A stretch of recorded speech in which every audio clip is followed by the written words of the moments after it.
गुजरात की एक ऐसी रानी जिसने गौरी को लगभग नपुंसक ही बना दिया था। एक रानी जिसने कासा हरादा के युद्ध में मोहम्मद गौरी को हराया था।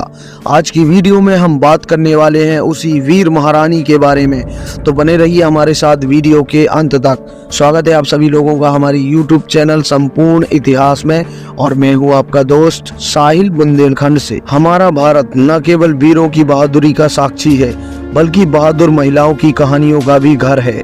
देश झांसी की रानी लक्ष्मीबाई को तो जानता ही है, लेकिन देश की वीर नारियों की सूची में और भी कई नाम हैं जिन्हें देश के हर वर्ग को जानना चाहिए। इस कड़ी में एक नाम रानी नाइकी देवी सोलंकी का है। मुस्लिम शासक मोहम्मद गौरी का नाम तो आपने सुना ही होगा। हो सकता है कि आप इस नाम से पद्मावत फिल्म के जरिए परिचित हो। कैसे उसने वर्ष 1192 में तराइन के दूसरे युद्ध में महाराज पृथ्वीराज चौहान को हराया था। पता नहीं इसे विडंबना कहा जाए या कुछ और, लेकिन भारतीय इतिहास के पन्नों में कुछ अस्पष्टता है जिसे उजागर किया जाना जरूरी है। 1178 के युद्ध में मोहम्मद गौरी को भारत की वीर रानी नाइकी देवी सोलंकी ने पराजित किया था। मोहम्मद गौरी ने 1175 से 1206 के बीच भारत पर कई बार आक्रमण किया। मोहम्मद गौरी ने वर्ष 1175 में मुल्तान, वर्ष 1179 में पंजाब, वर्ष 1180 में पेशावर, वर्ष 1185 में सियालकोट पर कब्जा कर लिया तथा वर्ष 1192 में महाराजा पृथ्वीराज चौहान को हराकर दिल्ली सल्तनत की नींव रखी। लेकिन सन 1178 के युद्ध में वह गुजरात की रानी नाइकी देवी सोलंकी के सामने अपनी जान बचाने के लिए भाग गया। कौन थी रानी नाइकी देवी? रानी नाइकी देवी का जन्म गोवा में हुआ था। वे कदम्बा के महामंडलेश्वर महाराजा शिव चट्टा परमंडी की पुत्री थी। राजकुमारी को बचपन से ही युद्ध कला में पूरी रुचि थी। उन्होंने तीरंदाजी, तलवारबाजी, घुड़सवारी आदि में दक्षता हासिल की। वे कूटनीतिज्ञ के रूप में भी कुशल थी। उनका विवाह गुजरात के राजकुमार अजयपाल सिंह सोलंकी से हुआ था। सोलंकी राजा को चालुक्य भी कहा जाता है। राजकुमार अजयपाल चालुक्य वंश के महाराजा सिद्धराज जयसिंह के पोते और महाराजा कुमारपाल सोलंकी के पुत्र थे। महाराजा अजयपाल सिंह सोलंकी और रानी नाइकी देवी के दो पुत्र थे। उनके बड़े बेटे का नाम मूलराज द्वितीय और छोटे बेटे का नाम भीमदेव द्वितीय था। वर्ष 1175 में महाराज अजयपाल सिंह की उनके ही अंगरक्षक ने हत्या कर दी थी। महाराज अजयपाल सिंह का कार्यकाल केवल 4 वर्षों तक चला, या यूं कहें कि उन्होंने वर्ष 1171 से वर्ष 1175 तक शासन किया। गुजरात राज्य के लिए यह बहुत कठिन समय था।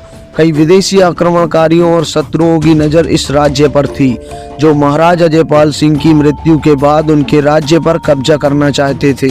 अब राजा की इस तरह से हत्या हो जाने के बाद सवाल यह था कि राज्य की बागडोर कौन संभालेगा, क्योंकि उनके दोनों बेटे अभी छोटे थे। रानी नाइकी देवी की राजनीतिक सूझबूझ और कूटनीतिक कौशल से सभी परिचित थे, इसलिए राज्य के वरिष्ठ मंत्रियों, सामंतों और बड़े दरबारियों ने सर्वसहमति से रानी को राज्य का शासक चुना। लेकिन रानी नाइकी देवी ने राजगद्दी पर बैठने से इनकार कर दिया।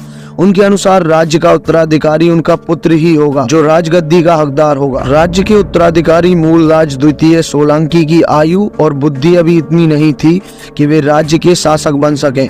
इसलिए रानी नाइकी देवी उत्तराधिकारी मूलराज द्वितीय की प्रतिनिधि बनी और मार्गदर्शक के रूप में राज्य की बागडोर संभाली। कैसे भागा मोहम्मद गौरी महारानी नाइकी देवी से अपनी जान बचाकर? मोहम्मद गौरी भारत में पूरी तरह से अपना पैर पसारना चाहता था। 1175 के युद्ध में उसने मुल्तान पर विजय प्राप्त की। उसकी नजर राजपूताना और गुजरात पर थी। मोहम्मद गौरी एक तुर्की लुटेरा था जो कामुक और आक्रामक था। अब वह गुजरात में अनिलवाड़ पाटन पर कब्जा करना चाहता था। अनिलवाड़ पाटन चालुक्य वंश की राजधानी थी। अमेरिकी इतिहासकार टेट्रियस चालंडर के अनुसार 1000 ईस्वी में यह शहर दुनिया का सबसे बड़ा शहर था और इसकी आबादी 1 लाख से भी ज्यादा थी। जब मोहम्मद गौरी को पता चला कि गुजरात पर एक विधवा रानी और एक छोटा बच्चा राज कर रहा है, तो वह बहुत खुश हुआ। उसे लगा कि एक महिला और बच्चा क्या ही कर सकते हैं, और गुजरात पर विजय पाना उसके लिए बहुत आसान लग रहा था। लेकिन मोहम्मद गौरी की यह गलतफहमी जल्द ही टूटने वाली थी। मोहम्मद गौरी के आक्रमण की खबर मिलते ही रानी नाइकी देवी ने युद्ध की तैयारी शुरू कर दी। उन्होंने अपनी सेना तैयार की और आसपास के सभी राजाओं से मदद मांगी। उन्हें नाडुल के चाहमान वंश, जालौर के चाहमान वंश और अबुर्दा के परमारों के अलावा किसी से मदद नहीं मिली। रानी नाइकी देवी समझ चुकी थीं कि मोहम्मद गौरी को हराने के लिए उनकी तैयारी काफी नहीं है, इसलिए उन्होंने ऐसी युद्ध रणनीति बनाई जिससे उनकी सेना को फायदा हो। उन्होंने युद्ध के मैदान के रूप में आज के माउंट आबू की तलहटी में स्थित गादरघट्टा को चुना। यह राजस्थान के सिरोही जिले के कसाहरदा गांव में स्थित है। वर्ष 1178 में मोहम्मद गौरी ने अनहिलवाड़ से 40 मील दूर गादरघट्टा में तंबू गाड़कर अपनी सैन्य छावनी स्थापित की। उसने एक दूत के माध्यम से रानी नाइकी देवी के पास संदेश भेजा कि रानी स्वयं को, अपने दोनों पुत्रों को तथा सभी स्त्रियों को धन सहित उसे सौंप दे, अन्यथा सभी को अपने प्राण से हाथ धोने पड़ेंगे। जवाब में रानी नाइकी देवी ने अपनी सहमति जताई। इससे सभी मंत्री और सामंत बहुत आश्चर्यचकित हुए, लेकिन यह रानी की डाकू को हराने की चाल थी। रानी नाइकी देवी ने राज्य की सभी महिलाओं और लड़कियों की सुरक्षा के लिए नाडोल के राजा कल्लड़देव चौहान से शरण मांगी। राजा कल्लड़देव चौहान ने उनकी मदद की और अपने राज्य में सभी महिलाओं और लड़कियों को सुरक्षित स्थान दिया। पूर्व योजना के अनुसार रानी नाइकी देवी ने 200 सैनिकों को भेष बदलकर मोहम्मद गौरी की सेना में घुसने का निर्देश दिया था। उन्होंने अपने सेनापति कुंवर रामवीर को सैनिकों के साथ कुछ दूरी पर उपस्थित रहने का आदेश दिया था। कुछ योद्धा माउंट आबू की तलहटी में छिप गए और अपनी रणनीति के अनुसार रानी ने अपनी सेना के 25,000 सैनिकों को चारों ओर फैला दिया। तब रानी नाइकी देवी ने अपने छोटे बेटे को अपनी पीठ पर बांधा और घोड़े पर सवार होकर मोहम्मद गौरी से भिड़ने चल पड़ी।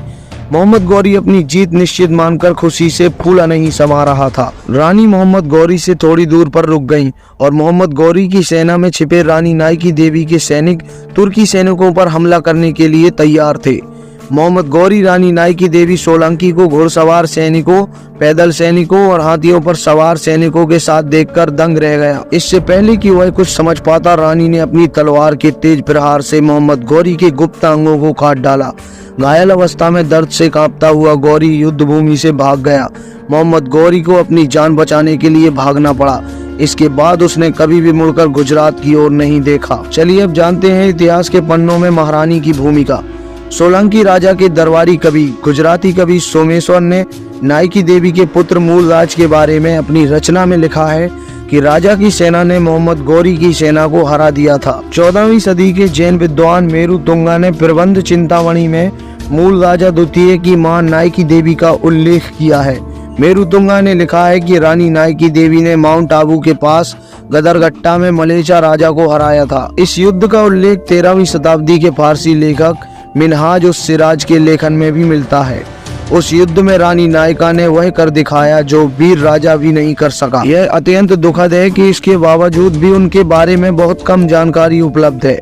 उस काल के अनेक लेखकों ने इस युद्ध का उल्लेख किया है, लेकिन रानी नाइकी को इतिहास के पन्ने में वह स्थान नहीं मिला जो उनका अधिकार था। रानी नाइकी देवी सोलंकी जैसी महान योद्धा को कुछ कुंठित इतिहासकारों ने इतिहास के पन्नों से गायब कर दिया। वीरांगना देवी सोलंकी का अधिक उल्लेख न होना दोहरी मानसिकता का परिणाम हो सकता है, लेकिन देश का लगातार गुलामी की जंजीरों में जकड़ा रहना तथा विदेशी शासकों द्वारा लगातार आक्रमण करना भी ऐसी वीर नारियों की उपलब्धियों को इतिहास के पन्नों से मिटाने का कारण माना जा सकता है। भारत वीर पुरुषों और वीर नारियों दोनों का देश है, इसलिए अपनी जड़ों को समझना बहुत जरूरी है, क्योंकि देश का विकास पुरुष और महिलाओं दोनों के सहयोग से ही संभव है। दोस्तों, आशा करते हैं कि यह वीडियो आपको बहुत पसंद आई होगी।